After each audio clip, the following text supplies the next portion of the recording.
कोई नियम लिखा है कि 5टा पर आपण आसी वोट दे परिबे विकल्प अछि अच्छी प्राण अछि अछि हां अच्छी नियम दे परिबे जदी आपण सेही राज्य देती के लोक 12,000 भूत कर दे का 10 घंटा लागिबो ना सेटा तो हेबी ना आपण भोट शेष समय सुधा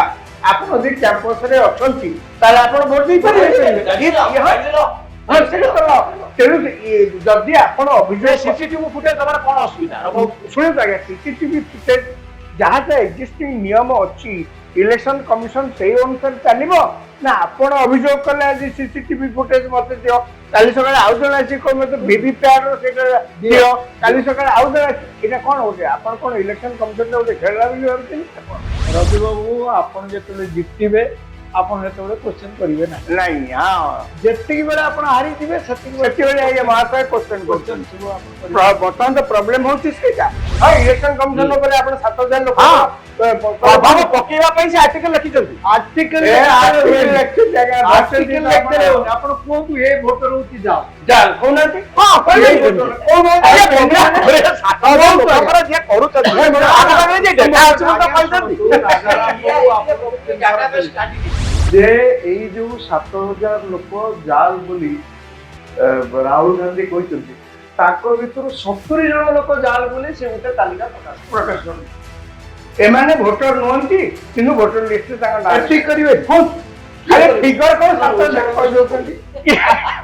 माने मु आश्चर्य होची जदि विरोधी दल को कहजो तमे इनक्वारी करो आपण कहछन जड़े कहला 7000 मु फ्रॉड करिसंती सीए तांको हिसाब अनुसार विरोध कथा कोन इलेक्शन कमिशन एक्शन करियो बाध्य किंतु इनक्वारी तो करि परिबो यस इटा कोन 7000 फ्रॉड हिच नहीं जदि विरोधी दलर नेता 54 टा खबर कागज रे लिखो पब्लिक फोरम रे अछन अपमान तो करा जाऊ ताको इंसल्ट करा जाऊ तमे मिछ कहत देसु ताको भूल बोले प्रमाणित इलेक्शन कमिशन विरोधी दल नेता तो रामदाम सामान नहीं से गोटे पार्टी को रिप्रेजेंट करछन अरे की कथा हमरा विरोधी दल नेता किछ वैल्यू नै इलेक्शन की आछो डेमोक्रेसी किंतु बोलछो आपण तो अरे अरे की कथा विरोधी दल नेता किछ वैल्यू नै हम तो एक कथा ना ना किए विरोधी दल नेता किछ वैल्यू नै कथा विरोधी दलर नेता राहुल गांधी एबे भारत वर्षर 54टी खबर कागज रे गोटे लेखा लिखिछन कौन से लेखा ए लेखा होउची जे भारत वर्ष रे एई देश रे निर्वाचन को केमती चोरी करा जाए से महाराष्ट्र रो उदाहरण देइचंती एवं महाराष्ट्र रे किभली निर्वाचन को भारतीय जनता पार्टी रो नेतृत्वाधीन मेंट चोरी करी नहीं गला तार उदाहरण देइचंती अनेक गुडी अभियोग आनिचंती राहुल गांधी प्रथम अभियोग हेउची जे सरकार एमिति गोटे बिल आनले जो थिरे सुप्रीम कोर्ट रो मुख्य विचारपति आउ निर्वाचन कमिशन नियुक्ति प्रक्रिया रे रहिले नाही या द्वारा सरकार को सुविधा हला इलेक्शन कमिशन को सरकार हाथ बारिशी कले जहा फल रे निर्वाचन को निज सपक्ष रे नबा मोदी सरकार पाई सहज होउची द्वितीय कथा से कहचंती जे इलेक्शन पूर्वरु जो वोटर लिस्ट प्रिपेयर करा जाए सेथिरे बड़ धरणर फ्रॉड हेछि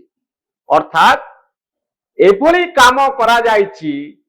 जहा फल रे सरकारी दल सपक्ष रे बीजेपी आउ मेंट सपक्ष रे वोट जिबा सहज होउछि अनेक गुडी अभियोग से आनिचंती जे भारत वर्ष रे इलेक्शन को किभली चोरे निया जाउछि अपराह्न 5टा परे जेतिकी वोट पडुची दिन तमाम जेतिकी वोट पडुतला ताठरो बहु गुण रे अधिक अर्थात कोठी ना कोठी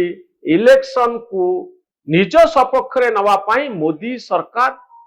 पूरा चेष्टा करिसंती आउ सफल हिचंती राजाराम शतपति रविदास एवं श्रीयुत खारबेल स्वाई मो सहित अछंती प्रथमे रबाबू मु आपण ठारू आरंभ करिवि जे आपण बहुत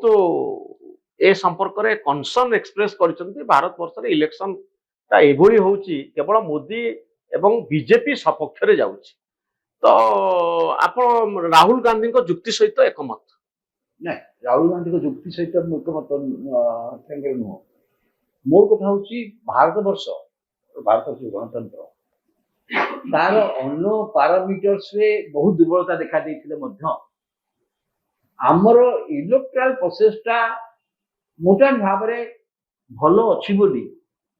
विश्वर अनेक देश जो देशर गणतंत्र माप करूचंती से भारत को इलेक्ट्राल डेमोक्रेसी बोली कहउछंती भारत इलेक्ट्राल डेमोक्रेसी रे आपण अन्य पैरामीटर नथे पारे व्यक्ति स्वाधीनता कोन फ्रीडम ऑफ स्पीच सम्मान डिटेंशन बहुत कथा मानवाधिकार कथा अरे बहुत कथा रही जोटा विषय आगे ए आपण पॉइंट को आसन राहुल गांधी ने दृष्टि डेमोक्रेसी रे हमर जदी इलेक्शन से दृष्टि इलेक्शन टा साधुता सहित हबा हमर ने असाधुतार सहित होउनी असाधुर सहित होउची इलेक्शन को चोरी करा जाउची Rahul Gandhi who is Rahul Gandhi happens to be leader of the opposition in the parliament एवं भारतवर्षर second largest political after BJP that is the second largest party 20% vote अछि से तंकर जगेरे जो लेखा लिखि छथि पॉइंट वाइज से केतोडा कथा कहिते 1 2 4 with data with lot of data he has made certain arguments से कथा से ने आपण से आर्गुमेंट राजी कि नाही सुनतु से आर्गुमेंट रे केतोडा कथा एभली अछि तार प्रॉपर काउंटर रिप्लाई जेमती आपण गोटे दरबार आपण कोर्ट को जिबे आपण जे अभियोग नेबे कोर्ट ग्रहण कले ताकू अदर साइड को तम काउंटर एफिडेविट दिया नहीं आपण सेही सार भावतु वो कथा आपण बाबा बुझना कि आपण से पॉइंट रे राजी कि नाही राहुल गांधी को पॉइंट राहुल गांधी तांकर जो डाटा देइचंती वेरी कन्विंसिंग डाटा आपण कन्विंस तो से डाटा रे डाटा केतो तो डाटा कोन देइचंती तीनटा डाटा रखू भारी मु को डाटा मु आपण को कहि दउ तीनोटी डाटा मु कहू मु आपण को कहि दउ छी बाबू से कहउचंती जे संध्या 5टा परे जेतिकी भोट आसीछि अर्थात से कहउचंती 76 लाख भोटर भोट देइचंती संध्या 5टा परे दिन तमामर भोट को आपण जदि देखिबे आ संध्या 5टा 8% ये 8% भोट सही समय 8% भोट संध्या 5टा परे दिया सेटा बड़ कथा हां तादेर आउ सांघातिक कथा हला हां महाराष्ट्र 1 लाख बूथ अछि हां से 12000 बूथ कथा कहउछन हां 12000 बूथ कथा कहउछन 12000 बूथ रे जेतिकी एक्सेस देइचंती सेठी एवरेज गोडा बूथ रे पड़छि 600 से देउछि 600 लोक भोट दियंती 5टा परे से भोट दाकू भोर हबो जने लोक गोटा मिनिट हेले हे जीवो तो 10 घंटा लागिवो तो सेही दृश्य से कहउचंती एइटा से 12000 बूथ करे बाबा मते के क्लैरिफाई कले भोट सब 5टा परे आसीची इलेक्शन कमिशन कहउछने 5टा परे डेटा आसीची किनु 5टा परे सब भोट निया जायची बोली कोन 5टा हो तो इलेक्शन कमिशन डाटा दैछन ना 5टा सुदा एतिकी भोट हेची पूरा डाटा दैछन सेही निया जाउची कथाटा मोर कथा होची आर सेमान गोटे जोटा मागिथिले एमान गोटा मागिथिले जे वीडियोग्राफी दिया जाऊ से बूथ मानकर सीसीटीवी और वीडियोग्राफी दिया जाऊ एक्चुअली केते लोक थिले किंतु सेटा मना कर देले बर्तमान सरकार रूल्स परिवर्तन के मना कर देले वीडियोग्राफी दिया जाय पारिबो सो आपण एई जो कथाटा गोटे बड़ धरण संदेह एक द्वितीय संदेहटा आपण जेमति कहिले जे से गोटे कहउचंती जे वोटर लिस्ट 5 वर्ष 2019 2024 अच्छा ए पॉइंट ऊपर टिके खराब अपन किछ कहबे कि 30 लाख 5टा परे केमती एते वोट आसिकरी गदा आइ गला नहीं कौन असुविधा कौन है 5टा परे धरी निया जाऊ विभिन्न लोक जो माने कि दिन सारा तांकर विभिन्न काम रे व्यस्त थिले हां से माने 5टा परे आसिले तो आईन मो आपन को गोटे कथा पचाउछि से संख्या एते बढ़ी गला ना ना काई पड़ला असुविधा कौन है आपण कहूनांती जे नाई नाई एई गुडा कहूछि जाल वोट जदि राहुल गांधी जदि सेतिकी कहि दे परिबे जे जो माने सबु परवर्ती संध्या 5टा परे वोट देइचंती तांको भीतर को किछि लोक होचंती अधिकांश लोक होचंती जाल वोट एटा से कहूनांती एग्जैक्टली आपण जोटा कहिले एग्जैक्टली सेटाई प्रश्न दैट यू आर इज नकर कि खाली संख्या पड़ला नहीं मो कहूछि से कहउछन से जाल वोट जेतेबेले कर्नाटक रे कांग्रेस जितला सेठी जाल हैला हिमाचल प्रदेश रे जेतेबेले हैला सेठी जाल हैला क्वेश्चन सेठी नो आइडिया एई जो क्वेश्चन रो काउंटर दिया जाउची तना नै से कहउछन हमहु जदी वीडियोग्राफी तुमे दबो 5टा पर सेशनर वीडियोग्राफी आ सीसी फुटेज देबे दबो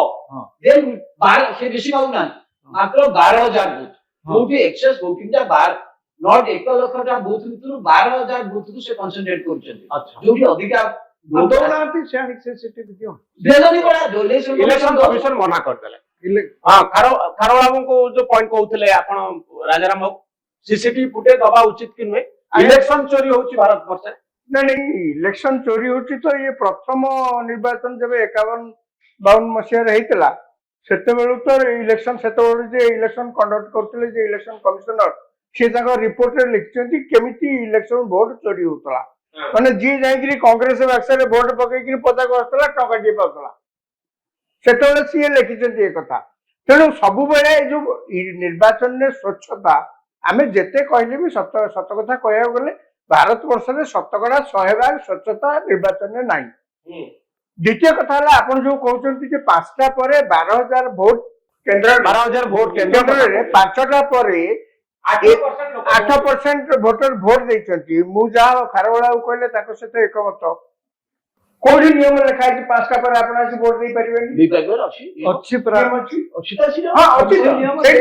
ଦେଇପାରିବେ। ଯଦି ଆପଣ ସେଇ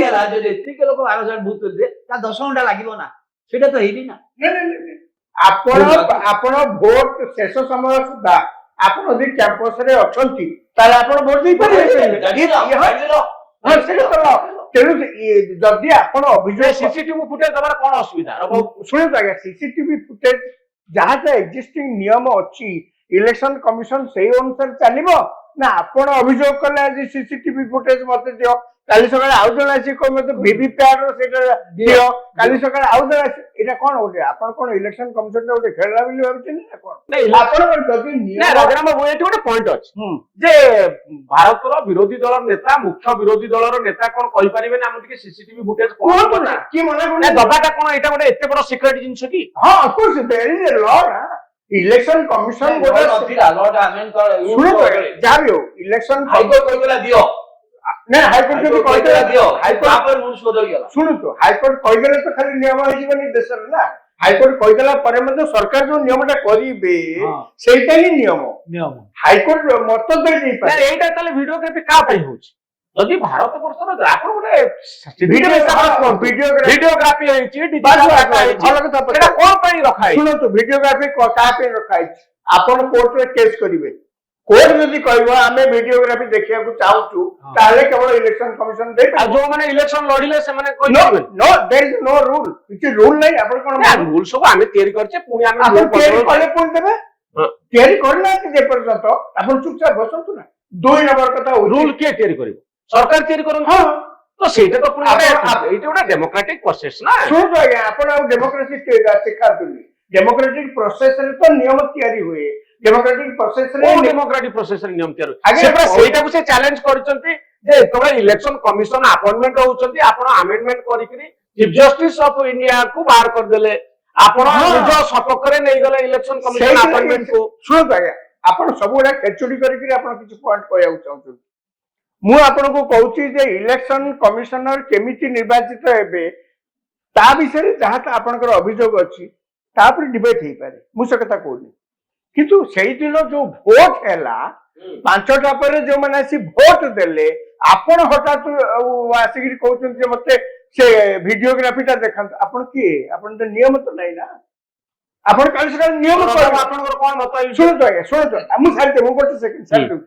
ନିୟମ କାଲି ସକାଳେ ଆପଣ କରିବେ ଯେତେବେଳେ, ମାନେ ସରକାର ଯେତେବେଳେ କରିବେ, ନିୟମ ସରକାର କରିଛନ୍ତି, ପୁଣି ଯଦି ସରକାର ନିୟମ କରିବେ ସେ ଭିଡିଓଗ୍ରାଫି ଦେବାକୁ ବାଧ୍ୟ ହେବେ। 2 ନମ୍ବର କଥା ହଉଛି ଭେରି ଇମ୍ପୋର୍ଟାଣ୍ଟ। ଚାରିଆଡେ ବୁଲିକିରି ଖବରକାଗଜରେ ଏତେ କଥା ଆପଣ କହୁଛନ୍ତି। ଇଲେକ୍ସନ କମିଶନ ପାଖରେ ଆପଣ ଲିଡର ଅଫ ଅପୋଜିସନ ହୁଅନ୍ତୁ ବା ଯେକୌଣସି ନେତା ଆପଣ ହୁଅନ୍ତୁ, ଲିଖିତ ଅଭିଯୋଗ ଏପର୍ଯ୍ୟନ୍ତ କଲେଣି? କୋଉଠି କରିଛନ୍ତି?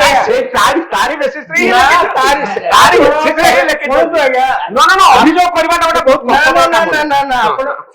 ସେଇଟାକୁ ତ ବର୍ତ୍ତମାନ ଆମେ ହଉଛୁ ଜନସାଧାରଣ, ସିଟିଜେନ ଅଫ ଦିସ୍ କଣ୍ଟ୍ରି। ଆମ ଆଗରେ ଗୋଟେ ଇଏ ଲିଡର ଦି ଅପୋଜିସନ ବା ଗୋଟେ ମେଜର ପଲିଟିକାଲ ପାର୍ଟିର ପଏଣ୍ଟ ୱାଇଜ ଡାଟା କିଛି ତଥ୍ୟ ଦେଲେ, ଇଟ୍ is on the duty of the election commission ସେଇ ପଏଣ୍ଟ ୱାଇଜ ଗୋଟେ କାଉଣ୍ଟର ଦବ। ମୁଁ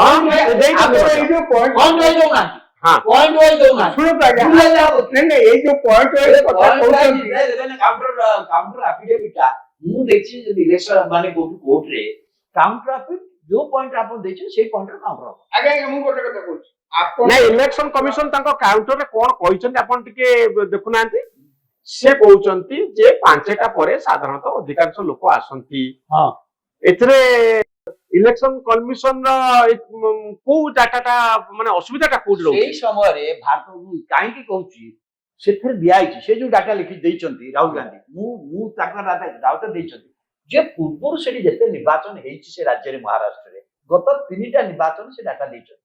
ଗତ 3ଟା ନିର୍ବାଚନ କେତେ କେତେ ବଢିଛି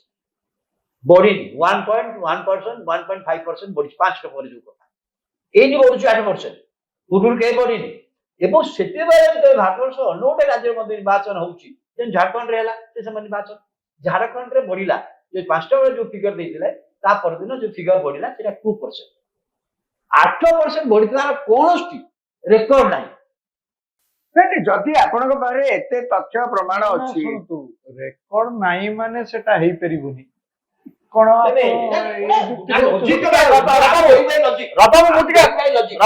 ସେ କହୁଛନ୍ତି ଇଲେକ୍ସନ କମିଶନ ଯେ 5ଟାରୁ 11ଟା 45 ବା 12ଟା ଭିତରେ ଯୋଉ କହୁଛନ୍ତି ଏତେ ଲୋକ କାହିଁକି ଭୋଟ ଦେଲେ ସେ କହୁଛନ୍ତି ଡାଟାର ଆଗ୍ରିଗେସନଟା ସେଇ ସମୟରେ ହୁଏ ମାନେ ସବୁଆଡୁ ଇନଫର୍ମେସନ ଆସେ। ତାମାନେ 5ରୁ ଭୋଟ ଦେଇନାହାନ୍ତି ଭୋଟ ଯିଏ ଦବା କଥା ଯେମିତି ଦେଇଛନ୍ତି କିନ୍ତୁ ହିସାବ ପତ୍ର କରି ଡାଟା ଆପଣ ବି ଦେଖନ୍ତୁ ନର୍ମାଲି ଯେତେବେଳେ ଆପଣଙ୍କର ଭୋଟର ଟ୍ରେଣ୍ଡ ଆସୁଥିବ ଦିନ 2ଟା ବେଳକୁ ଏତିକି ପରସେଣ୍ଟ ଦିନ 5ଟା ବେଳକୁ ଏତିକି ପରସେଣ୍ଟ 6ଟା ବେଳକୁ ଏତିକି ପରସେଣ୍ଟ ରାତି 10ଟା ବେଳକୁ ଏତିକି ପରସେଣ୍ଟ ସକାଳୁ ଆପଣ ଖବର କାଗଜ ପଢିଲା ବେଳକୁ ଆପଣ ଦେଖିବେ ସେଟା 65 70 75% ହେଇଯାଇଥାଏ କାରଣ ଡାଟା ଆଗ୍ରିଗେସନଟାକୁ ସମୟ ଲାଗେ। ତେଣୁ ଏଥିରେ ଆପଣ ରବାବୁ କାହିଁକି ମୁଁ ସେଇ କଥା କହିଲି ମୁଁ ଏକ୍ଜାକ୍ଟଲି କହିଲି ସିଏ ଦେଇଛନ୍ତି ମୁଁ କାହିଁକି ମୁଁ ଲଜିକଟା କହୁଛି ସିଏ ଗତ 3ଟା ନିର୍ବାଚନ ଦେଇଛନ୍ତି ତାପରେ ସେ ମହାରାଷ୍ଟ୍ର କେତେ କେତେ କେତେ କୋଉଠି କେତେ ବଢିଛି ବା ବଢିନି ଏବଂ ସେଇ ସମୟରେ ଏକ ସମୟରେ ଆଉ ଗୋଟେ ଜାଗାରେ ମଧ୍ୟ ନିର୍ବାଚନ ହଉଛି ସେ ମହାରାଷ୍ଟ୍ର କଥା କହିଛି କାହିଁକି ସେ କର୍ଣ୍ଣାଟକ କଥା କହୁନାହାନ୍ତି କାହିଁକି ହିମାଚଳ କଥା କାହିଁକି ଦେଇଛନ୍ତି ମୁଁ କହିଲି ମୋର କଥା ହଉଛି ଆଜ ସିଟିଜେନ ଆମେ ଯେହେତୁ ଇଲେକ୍ସନ କମିଶନର ଇଣ୍ଟିଗ୍ରିଟିଟା ଅନକ୍ୱେଶ୍ଚନେବଲ ହଉ ଦ୍ୟାଟ୍ वी वांट ଏକଥା ସମସ୍ତେ ଏବଂ ଭାରତବର୍ଷରେ ରବି ବାବୁ ଆପଣ ଯେତେବେଳେ ଜିତିବେ ଆପଣ ସେତେବେଳେ କ୍ୱେଶ୍ଚନ କରିବେ ନାହିଁ ନାଇଁ ହଁ ଯେତିକି ବେଳେ ଆପଣ ହାରିଯିବେ ସେତିକିବେଳେ ମହାଶୟ କ୍ୱେଶ୍ଚନ କ୍ୱେଶ୍ଚନ ସବୁ ଆପଣ କରିବେ ବର୍ତ୍ତମାନ ତ ପ୍ରୋବ୍ଲେମ ହଉଛି ସେଇଟା ଯେ କର୍ଣ୍ଣାଟକ ବେଳେ ଆପଣ କାହିଁକି ପଲିଟିକାଲ ହେଇଗଲା ଆପଣ ଯୋଉଟା କହୁଛନ୍ତି ଲଜିକ ପଲିଟିକାଲ ଲଜିକଟା ଲଜିକ ହବ ନା ନାଇଁ ଆପଣ ସିଲେକ୍ଟିଭ ଲଜିକ କଲେ କେମିତି ହବ ସିଲେକ୍ଟିଭ କାହିଁକି ମୁଁ ଗୋଟା ମୋ ଲଜିକ ନୁହେଁ ଦିସ୍ ଇଜ ହ୍ୱାଟ ସେ କହୁଛନ୍ତି ଯେ 5 ବର୍ଷରେ ଆପଣ ଇଲେକ୍ଟୋରାଲ ରୋଲରେ ଭୋଟର ଲିଷ୍ଟରେ 31 ଲକ୍ଷ ଲୋକଙ୍କୁ ଦେଲେ 6 ମାସ ଭିତରେ ଆପଣ 41 ଲକ୍ଷ ନୂଆ ଭୋଟରକୁ କୋଉଠୁ ଆଣିଲେ 5 ବର୍ଷ ଲାଗିଲା ଆପଣଙ୍କୁ ଲାଗିଲା 31 ଲକ୍ଷ ଭୋଟରକୁ ଆଣିବା ପାଇଁ ଆଉ ଆପଣଙ୍କୁ 6 ମାସ ଭିତରେ ଆପଣ 41 ଲକ୍ଷ ଲୋକଙ୍କୁ କୋଉଠୁ ଆଣିଲେ ଆଉ ଇଲେକ୍ସନ କମିଶନର କ୍ଲାରିଫିକେସନ ଆଉ ଉପରେ ହଉଛି ହଁ ଯଦିଓ ଏଇଟା ଭୁଲ ଅଛି ବୋଲି ଆପଣ କହୁଛନ୍ତି ଇଲେକ୍ସନ କମିଶନର କହୁଛନ୍ତି ମାତ୍ର 89ଟା ଆପିଲ କରାହେଇଛି ଯଦି 41 ଲକ୍ଷ ଲୋକଙ୍କୁ ଆମେ ନେଇଛୁ ଆପତ୍ତି ମାତ୍ର 89ଟି ଆମ ପାଖକୁ ଆସିଛି କିନ୍ତୁ ଏଇ ଲଜିକଟା କଣ କହୁଛୁ ଯେ 5 ବର୍ଷ ଯୋଉ ରାଜ୍ୟରେ 31 ଲକ୍ଷ ଭୋଟର ବଢିଲେ 2019 ସେ 5 ମାସ ଭିତରେ 41 ଲକ୍ଷ କୋଉଠି ଆସିବ ହେଇପାରିବନି ଆଜ୍ଞା ପ୍ରଥମ କଥା ହଉଛି ତାଙ୍କର ଯୋଉ ଷ୍ଟାଟିଷ୍ଟିକ୍ସ ସେ ଦଉଛନ୍ତି ସେଇଟା କେତେ ଦୂର ସତ ତା ମଧ୍ୟ କ୍ୱେଶ୍ଚନେବଲ ଏକ କୋଉ ଟାଇମିଂରେ ଦଉଛନ୍ତି ତା ମଧ୍ୟ ସେଟା election commission data data not Bai Congress party and number 3 ହଉଛି ସବୁଠୁ ବଡ ଇମ୍ପୋର୍ଟାଣ୍ଟ ଜିନିଷ ହଉଛି ଯେ ଆପଣ ଯୋଉ କ୍ୱେଶ୍ଚନ କରୁଛନ୍ତି ଏଇ ଜିନିଷଟା ହଠାତ୍ କିନା ଆପଣ ଏଇ କ୍ୱେଶ୍ଚନ କାହିଁକି ହେଲା ଓକେ କାହିଁକି ହେଇପାରିବନି ଯେତେବେଳେ ନୂଆ ଲୋକଙ୍କର ନାଁ ସବୁ ଏଣ୍ଟ୍ରି କରାଯାଏ ତାପରେ ଏଇ ଲୋକମାନଙ୍କର ନାଁ ସବୁ ଆସିଛି ୟା ଉପରେ କାହାର କିଛି ଯଦି ଅବଜେକ୍ସନ ଅଛି ବୋଲି ସେତେବେଳେ ସବୁ ବୁଥ ମାନଙ୍କରେ ତାର ଗୋଟେ ଲିଷ୍ଟ ମରା ହେଇଥାଏ ଏଇ ବୁଥରେ ଏଇ ମାନେ ଭୋଟର ଯାହାର କିଛି ଅବଜେକ୍ସନ ଅଛି ଦିଅ ଏମାନେ କଲେନି କାହିଁକି ସେତେବେଳେ नहीं से कौन पर से 88टा appeal ହେଇଛି। बस 89टा appeal 89ଟା appeal ହେଇଥିଲା ମାତ୍ର 89ଟା ନା କାହିଁକି ରାହୁଲ ଗାନ୍ଧୀଙ୍କୁ ଅପିଲ କରିବାକୁ କିଏ ମନା କରୁଥିଲେ? ରାହୁଲ ଗାନ୍ଧୀ ସେଠି ରାହୁଲ ଗାନ୍ଧୀ ନାଇଁ, ନାଇଁ, ତାଙ୍କ ଲୋକ ତାଙ୍କ ପାର୍ଟି ତ ଆପଣ ଏଥିରେ convince ଅଭିବାବୁ ନାଇଁ ତାହେଲେ କାହିଁକି ଅପିଲ ହେଲାନି ଯଦି ବହୁତ ଗୋଟେ ଫ୍ରଡ୍ ହେଲା ଏତେ ବଡ ଫ୍ରଡ୍ ହେଲା 99ଟା ଲୋକାଲ କଂଗ୍ରେସ ୟୁନିଟ କାହିଁ କହିଲାନି କିଛି? ପଲିଟିକାଲ ପାର୍ଟି ସେଇ ସମୟରେ appeal କରିନି କେତେ appeal କରୁଛି କିନ୍ତୁ ଏଇ ଯୋଉ ଲଜିକ ଟା ଏକ୍ସପ୍ଲେନେବୁଲ ନୁହେଁ କୋଉଟା? ଯେ ଗୋଟେ 5 ବର୍ଷ ଯୋଉ ରାଜ୍ୟରେ 31 ଲକ୍ଷ ଭୋଟର ବଢିଲେ ଆଉ ଏଇ ଯୋଉ ଭୋଟର ରିଭିଜନ ରେ ହଁ। ସେ 5 ମାସରେ କେତେ 41 ଲକ୍ଷ ଅଧିକା ହେଇଗଲା ନା ହେଇଗଲା। ସେ କହୁଛନ୍ତି ଯେ ସିଲେକ୍ଟିଭ ଭାବରେ କିଛି ସେ 85 85ଟା ନିର୍ବାଚନ ମଣ୍ଡଳୀ ସେ ଚିହ୍ନଟ କରିଛନ୍ତି 85 ଆସେମ୍ବଲି କନଷ୍ଟିଚ୍ୟୁଏନ୍ସି ସେ ଲେଖାରେ ତାଙ୍କ ଲେଖା କହୁଛି ମୁଁ କଣ ମାଷ୍ଟର ଲୋକ ନା ସେଇଥିରୁ ମୁଁ କହୁଛି ଯାହା ମୁଁ କହୁଛି ସେ ଲଜିକଟା 1 by 1 should have been replied to correctly ଏବଂ ନ କରିବା naturally question should be raised. yes I entirely agree with you। ମୁଁ ଆପଣଙ୍କ ସହିତ ଏକମତ ଯେ ପଏଣ୍ଟ ବାଇ ପଏଣ୍ଟ ଯଦି ରିପୋର୍ଟାଲ କିଛି ନ କରିପାରୁଛନ୍ତି ସାଧାରଣରେ ତାଙ୍କର ସ୍ୱଚ୍ଛତା ଉପରେ ସନ୍ଦେହ ଉଠିବା 85ଟା କନଷ୍ଟିଚ୍ୟୁଏନ୍ସି ର 12,000 ବୁଥ ରେ ଏଇ ଫ୍ରଡ୍ ଟାକୁ ସେ ଲକ୍ଷ୍ୟ କରିଛନ୍ତି ସେ କହିବା କଥା। ସେ pinpoint କରିଛନ୍ତି ହଁ ଯେ ଏଇ ଜାଗାରେ ହେଇଛି ଆଉ ଗୋଟିଏ କହିଛନ୍ତି ଗୋଟେ ସିଙ୍ଗଲ ବିଲ୍ଡିଂ ରେ ଯୋଉଥିରେ 7,000 ଲୋକଙ୍କର ଭୋଟର ଲିଷ୍ଟ ସେ ଭୋଟର ସେ ଗୋଟିଏ ବିଲ୍ଡିଂ ରୁ ଅଛନ୍ତି 7,000 ଲୋକ ବୋଲି ସେ ତାଙ୍କ ଅଭିଯୋଗରେ କହିଛନ୍ତି। ନା ଶୁଣନ୍ତୁ ବମ୍ବେରେ ହେଇପାରିବ ସିଏ ଶୁଣନ୍ତୁ ସିଏ କହୁନାହାନ୍ତି ଏଇ ଲୋକ ଗୁଡାକ ସେ କମ୍ପ୍ଲେକ୍ସ ନାହାନ୍ତି କହୁନାହାନ୍ତି ତାଙ୍କର ତ ନେଟୱାର୍କ ଅଛି କଂଗ୍ରେସର। ନାଇଁ ବମ୍ବେ ନୁହଁ ମାଗିଲେ ସେଥିପାଇଁ ଶିରିଡିର ଗୋଟିଏ ବିଲ୍ଡିଂ ସେ କହିଛନ୍ତି ଯୋଉ ବିଲ୍ଡିଂ ରେ ଗୋଟିଏ ବିଲ୍ଡିଂ ରେ ସିଙ୍ଗଲ ବିଲ୍ଡିଂ ରେ 7,000 ଭୋଟର Yes, ନୂଆ ଭୋଟର ନେଇଛନ୍ତି ଶୁଣନ୍ତୁ ଆଜ୍ଞା ସିଏ ସେଇ ସାଥ ମାଗିଲେ ଏଗୁଡ଼ା ମାଗିଥିଲେ ଇଲେକ୍ସନ କମିଶନକୁ ଯୋଉ ନୂଆ ଭୋଟର ହେଇଛନ୍ତି ତାଙ୍କର ଫଟୋ ସହିତ ତାଙ୍କ ନାଁ ଆମକୁ ଦିଅ ନା ସେ ନିର୍ବାଚନ କମିଶନ କାହିଁକି ଦେବେନି? ନିର୍ବାଚନ କମିଶନ ମାଗିଛନ୍ତି ସେଇଟା ହଁ କିନ୍ତୁ ନିର୍ବାଚନ କଲେ ଆମେ ଦେଇପାରିବୁ ନିର୍ବାଚନ ନାଇଁ ଏସବୁ ତ ୱେବସାଇଟ ରେ ରହିଯିବା କଥା ବେସିକ ଇନଫରମେସନ ଗୁଡାକ ତ କିଏ ନୂଆ ଭୋଟର ହେଲେ ଏସବୁ ତ ପୋର୍ଟାଲ ରେ ଆଭେଲେବଲ ହବା କଥା। ହଁ ପୋର୍ଟାଲ ଆପଣ କରିପାରିବେ ଏଇ ଲୋକ ୱେବସାଇଟ ରେ ଆପଣଙ୍କ ନାଁ ଏଇଖିନା ମାରିକି ଫଟୋ ପାଇବେନି ମିଳିବ ହଁ ଭୋଟର ଲିଷ୍ଟ ରେ ଆପଣଙ୍କର ନାଁ ଅଛି କି ନାହିଁ ମିଳିବ ସେ that is the biggest question that was asked ଆଉ ଯଦି ଆଙ୍କର ନ ହେଲା ସେ ଭୋଟ କେମିତି ତାହେଲେ ଦେବେ ତାହେଲେ ଭୋଟ ଦେଇନଥିବେ। ଆପଣଙ୍କର ଯୋଉ ନିଜର ସଂଗଠନଟି ଅଛି ସେ ସଂଗଠନଟି ତ ତାଙ୍କ ପାଖରେ ତ ଭୋଟର ଲିଷ୍ଟ ରହିଛି ହଁ ତାଲିକା ଧରିକି ବସିଥାନ୍ତି ହଁ ଯେ ପ୍ରତ୍ୟେକ ଭୋଟ କେନ୍ଦ୍ର ରାହୁଲ ଗାନ୍ଧୀ ଏତେ ବଡ କାମ କରିଛନ୍ତି ସେ କଣ ତାଙ୍କ ଲୋକାଲ ଲୋକଙ୍କୁ ପଚାରି ନାହାନ୍ତି ମୁଁ ସେ କଲେନି କାହିଁକି କଲେନି ସେ ଜାଣି ଶୁଣିକି ଏଟା କହୁଛନ୍ତି ଯେ ମୁଁ ଯେତେବେଳେ ହାରିବି ସେତେବେଳେ ମୁଁ ଏଇ ଧରଣର କଥା କହିବି ମୁଁ ଯେତେବେଳେ କାହିଁକିନା ମହାରାଷ୍ଟ୍ର ଇଲେକ୍ସନ ରେ କଂଗ୍ରେସ ଅତି ଖରାପ ପରଫର୍ମାନ୍ସ କରିଛି କରିଛି ସେ ଦେଖେଇଛନ୍ତି ଲୋକସଭାରେ ଆଉ ଆ ଭିତରେ ଯୋଉ ଗ୍ୟାପ୍ ଟା ସେ 85 ଆସେମ୍ବଲି କନଷ୍ଟିଚ୍ୟୁଏନ୍ସି ସେ ପିନପଏଣ୍ଟ କଲେ ସେ କାହିଁ କରିଛନ୍ତି ସେ ଲୋକସଭା ଇଲେକ୍ସନ ର ରେଜଲ୍ଟ ଆ ଭିତରେ ଯୋଉ ଗ୍ୟାପ୍ ଟାକୁ ଯେ ମୁଁ ଏଇଠି ଅଧିକା ହେଇଛି ମୁଁ କେମିତି ଅଧିକା ହେଲା ତା ଗୋଟେ ସୂତ୍ର ସେ ବାହାର କରିଛନ୍ତି ମାନେ ମୁଁ ଭାବୁଛି ସେ ଲଜିକ କିଛି ବିଲ୍ଡଅପ୍ କରିଛନ୍ତି ସେ ଲଜିକ ଟା କିଛି ଲଜିକ ନାହିଁ ସେଗୁଡାକ କିଛି ଲଜିକ ନାହିଁ ଆଜ୍ଞା ଖାଲି କଥା ହଉଛି ହାରିଗଲା ପରେ ଏଇ ସବୁ କଥା ଉଠେ ଜିତିଲା ବେଳେ କିଛି ହୁଏ କିନ୍ତୁ ଏଟା ପଲିଟିକାଲ ନୁହେଁ ଆଜ୍ଞା ଏଇଟା ହଉଛି ଲିଗାଲ ମୁଁ ଯାହା କହୁଛି ଏଟା ଲିଗାଲ ଏଟା ପଲିଟିକାଲ ନୁହେଁ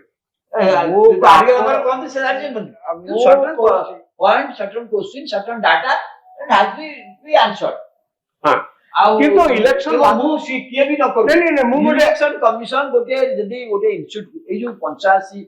ନିର୍ବାଚନ ମଣ୍ଡଳ 12,000 ବୁଥ କଥା କହୁଛନ୍ତି ଇଲେକ୍ସନ କମିଶନ ତା ସାଧୁତା ପାଇଁ ଗୋଟିଏ ଆଟଲିଷ୍ଟ 1 ୟୁନିଭର୍ସିଟିର କିଛି ଦେବା ଏଇ ପ୍ରୋଜେକ୍ଟଟା ଦେଇଦେବା ଉଚିତ late then investigate and report କିଏ ଦେବା କଥା ଇଲେକ୍ସନ କମିଶନ ଦଉ ଶୁଣନ୍ତୁ ଆଜ୍ଞା ମୁଁ ତା ପୂର୍ବରୁ କହୁଛି କଂଗ୍ରେସ ପାର୍ଟି ମଧ୍ୟ ଚାହିଁଲେ ଗୋଟିଏ ବିଲ୍ଡିଂ ରେ ଯଦି 7,000 ଭୋଟର ଅଛନ୍ତି ୟାଙ୍କର ତ ନେଟୱାର୍କ ଚାରିଆଡେ ଅଲ୍ ଇଣ୍ଡିଆ ଅଛି ଗୋଟିଏ ଜାଗାକୁ ଆପଣ ଷ୍ଟଡି କଲେ ତାଙ୍କର ଲୋକ ଚାହିଁଲେ ଷ୍ଟଡି କରି ଦେଇଛନ୍ତି ସେଟା ଠିକ କି ଭୁଲ ଆଜ୍ଞା, ଏଇଟା ଆପଣ ଦେଖିବେ ନା ଆଉ। ଆପଣ ଦେଖଉନାହାନ୍ତି ନହେଲେ ସେ 7,000 କଥା କହିଲେ କେମିତି? ଆପଣଙ୍କୁ ମୁଁ ପୁରା କହୁଛି ଆପଣ ବି ଦେଖେଇଛନ୍ତି ହଁ ତାହେଲେ ଡାଟା ଦେଇଛନ୍ତି। ତାହେଲେ ଚିଠାଟା ବାହାର କରନ୍ତୁ ନା ହଁ। ରାମ ହେଇଛି ଭୋଟର ହରି ହେଇଛି voter that is the allegation counter କରିବେ ନା। ନାଇଁ ନାଇଁ ଆପଣ ସିଏ କରିବେ ନା ଆଉ ଇଲେକ୍ସନ କମିଶନ କରୁନାହିଁ ବୋଲି ତ ଇଏ କଲେ ତ ଚାପ ପଡିବ ନା କରିବା ପାଇଁ। ହଁ ଇଏ ସେ ଯୋଉ କହୁଛନ୍ତି ଏଇ ବିଲ୍ଡିଂ ରେ 7,000 ଲୋକ ନୂଆ ଭୋଟର ଆସିଛନ୍ତି। ସେ କହୁନାହାନ୍ତି ଯେ ତାଙ୍କର ଭିତରୁ ଇଏ ମାନେ ଭୋଟର ନୁହନ୍ତି ଏମାନେ ଯାହା ଭୋଟର ସେ କହିଲେ କଣ ଧରି ନେବେ ଇଲେକ୍ସନ କହୁନାହାନ୍ତି ଶୁଣନ୍ତୁ ଏ ଯୋଉ ସିଏ କଣ କରିଛନ୍ତି ବୋଲି ସିଏ ତ ଗୋଟେ ଷ୍ଟଡି କରିକି 54ଟା ପେପରରେ ଲେଖିଛନ୍ତି। ଭାରତ ବର୍ଷର ବିରୋଧୀ ଦଳର ନେତା ମିଛ କହୁଛନ୍ତି ଏକଥା ପ୍ରମାଣ କରନ୍ତୁ ଇଲେକ୍ସନ କମିଶନ। ଏଇଟା ବି ଆଉ ଗୋଟେ ସାଇଡ କମିଶନର କାମ କଣ ଏଇଆ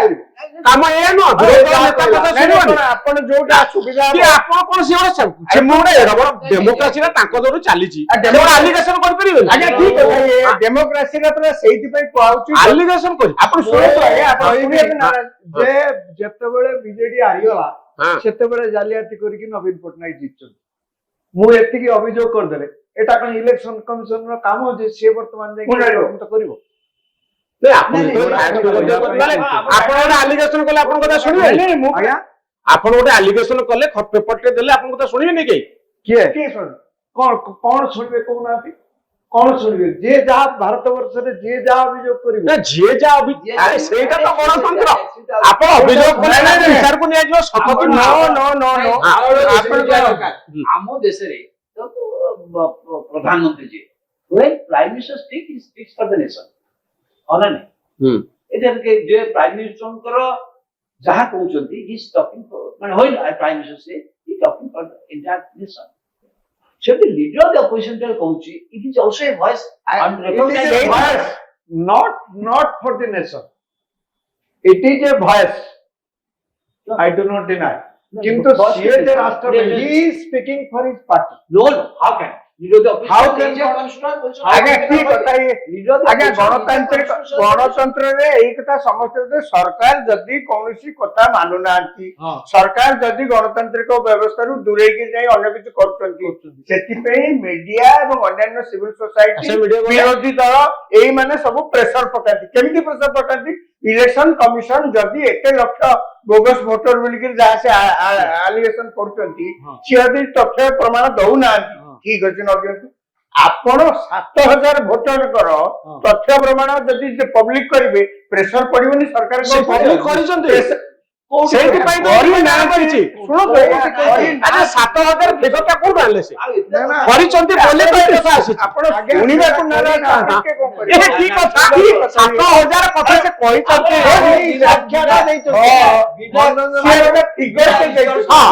ଫିଗର ତ ବେଶୀ ସୁଖା ଦେଇଛନ୍ତି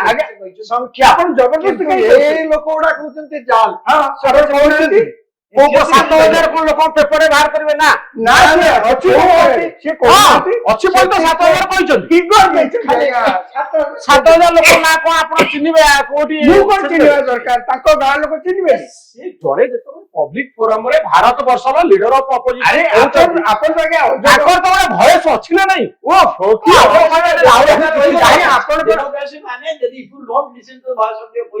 ଇଏ କଣ ଇଏ ବହି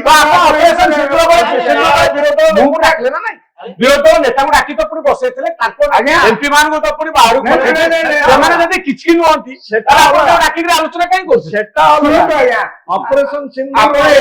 ଇଲେକ୍ସନ କମିଶନ ଆପଏଣ୍ଟମେଣ୍ଟ ଭଳିଆ ବିରୋଧୀ ଦଳ ନେତା ଆପଣ ଯେତେବେଳେ ଶୁଣନ୍ତୁ ଆଜ୍ଞା ଆପଣ ଯେତେବେଳେ କହିବେ ଯେ ନଗଡାରେ ଆଜ୍ଞା ଏତେ ଲୋକ ଖାଇବାକୁ ପାଉନାହାନ୍ତି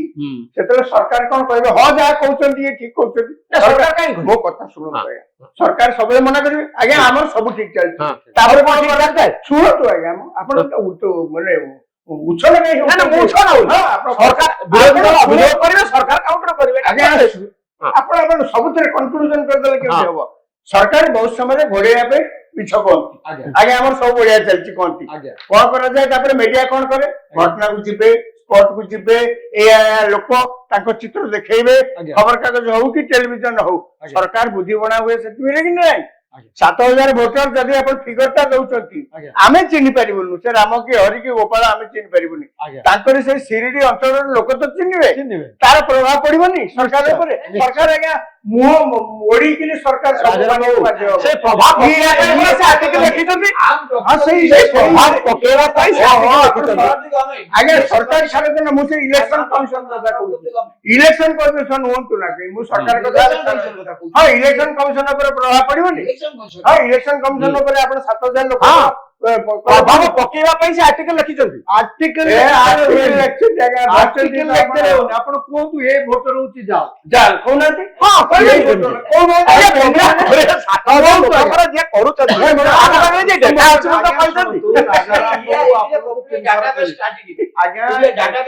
କିଛି ଡାଟା ନାହିଁ କିଛି ଡାଟା ନାହିଁ ସେଟା ଖାଲି ଗୋଟେ ହାୱାରେ ଏମିତି ଲେଖା ଆପଣ କହୁନାହାନ୍ତି ଶୁଣନ୍ତୁ ମୁଁ ଆପଣଙ୍କୁ ଆପଣଙ୍କର ଯଦି ଏଠି କଂଗ୍ରେସର କାହା ସାଙ୍ଗରେ ସମ୍ପର୍କ ଅଛି ତାଙ୍କୁ ଆପଣ କୁହନ୍ତୁ ସେମାନେ କୁହନ୍ତୁ ଯେ ଏଇ ଯୋଉ 7,000 ଲୋକ ଜାଲ ବୋଲି ରାହୁଲ ଗାନ୍ଧୀ କହିଛନ୍ତି ତାଙ୍କ ଭିତରୁ 70 ଜଣ ଲୋକ ଜାଲ ବୋଲି ସେ ଗୋଟେ ତାଲିକା ପ୍ରକାଶ କରନ୍ତି ଏମାନେ ଭୋଟର ନୁହନ୍ତି କିନ୍ତୁ ଭୋଟର ଲିଷ୍ଟରେ ତାଙ୍କ ନାଁ ଠିକ କରିବେ ଫିଗର କଣ 7,000 କହିଦଉଛନ୍ତି ମାନେ ମୁଁ ଆଶ୍ଚର୍ଯ୍ୟ ହଉଛି ଯଦି ବିରୋଧୀ ଦଳକୁ କୁହାଯିବ ତମେ ଇନକ୍ୱାରି କର ଆପଣ କହୁଛନ୍ତି ଜଣେ କହିଲା 7,000 ମୁଁ ଫ୍ରଡ କରିଛନ୍ତି ସିଏ ତାଙ୍କ ହିସାବ ଅନୁସାରେ ବିରୋଧୀ ଦଳ କଥାକୁ କଣ ଇଲେକ୍ସନ କମିଶନ ଆକ୍ସେପ୍ଟ କରିବ ବାଧ୍ୟ କିନ୍ତୁ ଇନକ୍ୱାରି ତ କରିପାରିବ ଏଇଟା କଣ 7,000 ଫ୍ରଡ ହେଇଛି ଯଦି ବିରୋଧୀ ଦଳର ନେତା 54ଟା ଖବର କାଗଜରେ ପବ୍ଲିକ ଫୋରମରେ ଅଛନ୍ତି ତାଙ୍କୁ ଅପମାନିତ କରାଯାଉ ତାଙ୍କୁ ଇନସଲ୍ଟ କରାଯାଉ ତମେ ମିଛ କହୁଛ ଦେଶକୁ ଦେଶକୁ ଇଲେକ୍ସନ କମିଶନ କହୁ ଯେ ବିରୋଧୀ ଦଳ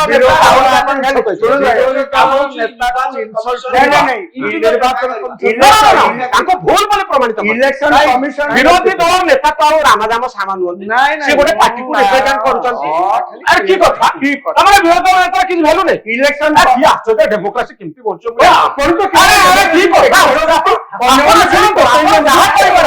ବିରୋଧୀ ଦଳ ନେତାର କିଛି ଭ୍ୟାଲୁ ନାହିଁ ଅନ୍ତତଃ ଏକଥା ବିରୋଧୀ ଦଳ ନେତାର କିଛି ଭ୍ୟାଲୁ ନାହିଁ ଆଲିଗେସନ କରିପାରିବେ ଆପଣ ତାକୁ କହିପାରନ୍ତି ଭୁଲ କହୁଛି ମିଛ କହୁଛି ଆପଣ ଫ୍ୟାକ୍ଟ ଠିକ ନାହିଁ ଫିଗର ଠିକ ନାହିଁ ଏକଥା କହିପାରନ୍ତି ଆଲିଗେସନ କରିପାରିବେନି ତମେ ଆଗ ରିସର୍ଚ୍ଚ କରିକି ଆମେ 7,000 ତ ସେ ରିସର୍ଚ୍ଚ କରିବେ ମନୋରଞ୍ଜନ ଆକାଶରୁ ତୋଳିକି ଗୋଟେ କହିଲେ ଆକାଶରୁ ତୋଳିବେ ବିରୋଧୀ ଦଳ ନା ନା ସିଏ ପବ୍ଲିକ ଡୋମେନରେ ଗୋଟେ ଡକ୍ୟୁମେଣ୍ଟ ଆପଣ ଇଟ୍ ଇଜ ୟୁର ଡ୍ୟୁଟି ଗଣତନ୍ତ୍ରରେ ଅଭିଯୋଗ କରିବାର ଆପଣ କେସକୁ ଯାଉଛନ୍ତି ଆପଣଙ୍କ ଗୋଟେ କ୍ରାଇମ ହେଇଛି ଆପଣ କୋର୍ଟକୁ ଗଲେ କୋର୍ଟ କହିବ ଆଗ ସବୁ ଡାଟା ମତେ ଦିଅ ସବୁ କେତେବେଳେ କିଏ ମାଇଲା କେମିତି ମାଇଲା ସେ ଡାଟା ଫାଟା ପାଇଲା ପରେ ଆମେ କହିବୁ ତମେ ଆରେ ମୁଁ କହୁଛି ପୋଲିସ ଇନଭେଷ୍ଟିଗେଟ କରୁ କଥାଟା ଠିକ କି ଭୁଲ ଶୁଣନ୍ତୁ ଆପଣ ଯୋଉ କ୍ଲାସରୁମ ସ୍ପିଚ ଦଉଛନ୍ତି ତାର କିଛି ମାନେ ଆପଣ ବିରୋଧୀ ଦଳ ନେତାର କିଏ କହିଦେଲା ସମାଧାନ ସେଗୁଡା ଆମେ ଶୁଣିବୁ ହୁଏ ଡେମୋକ୍ରାସି ଗୋଟେ ଇନଷ୍ଟିଟ୍ୟୁସନ ଏତିକି ତ ଆକ୍ସେପ୍ଟ କରିବେ ତାଙ୍କ କଥା ଆକ୍ସେପ୍ଟ କରୁଛୁ ଆଜ୍ଞା କେହି ତ ଏଠି କହିନାହାନ୍ତି ଯେ ନା ନା ଆପଣ ସେଟା ପୁରା ମାର୍ଜିନାଲାଇଜ କେମିତି କରିବେ ଖାଲି ଭାଷଣ ନା ନା ମୋ ଭାଷଣ ମୁଁ କହୁଛି ଜଣେ ଆଲିଗେସନ କିଏ କହିଲା ବିରୋଧୀ ଦଳ ନେତା ନା କିଏ କହିଲା ଏଠି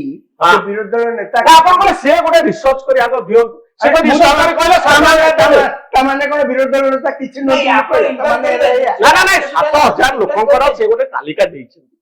ତାଲିକା କୋଉଠି ଦେଇଛନ୍ତି ତାଲିକା 7,000 ଲୋକ ଅଛି କୋଉଠି ପାଇଲେ 7,000